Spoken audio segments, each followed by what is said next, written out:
Hi friends, and welcome to Children's Time for Thanksgiving Sunday 2020.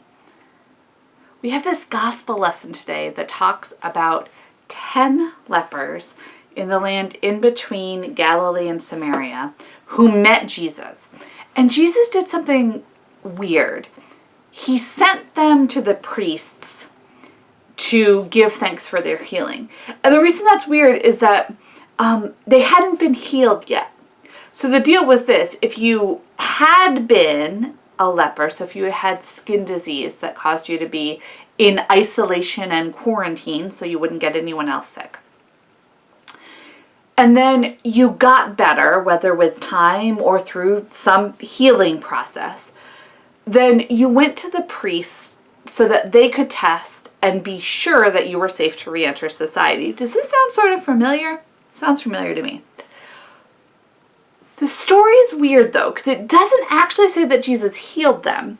It says that Jesus met them and just sent them to the priests. So, hi lepers, you who are in isolation and quarantine, go prove that you're well now. Anyway, so they do, and while they're on the way to prove that they're healed, they are healed. So 9 of them continue because they can't re-enter society and come out of quarantine until they see the priest. And one of them comes back to thank Jesus. Presumably he's going to go afterward and see the priest. It's a very interesting little story. And it fits very well our Thanksgiving week. It has me wondering why we tell that story. Why does it matter that someone came back and said thank you to Jesus? The best answer I have is, why does it matter when someone says thank you to us? I don't know the whole answer. I wish we could talk about it together. But it seems to me that when someone says thank you, it means that they noticed what I've done or what I've said, how I've been. And it feels nice to be noticed. It feels even nicer to be noticed for good things, because sometimes we're noticed for not so good things.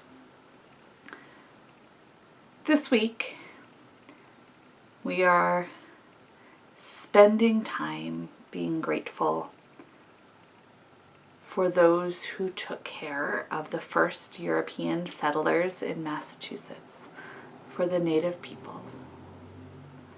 We're thankful for food when we have it, for family and friends when we have those. And we spend some time being grateful to God for all that is and for our lives and all that is good in them. And I wonder a little bit about if God needs our thanks the way we need other people's thanks, because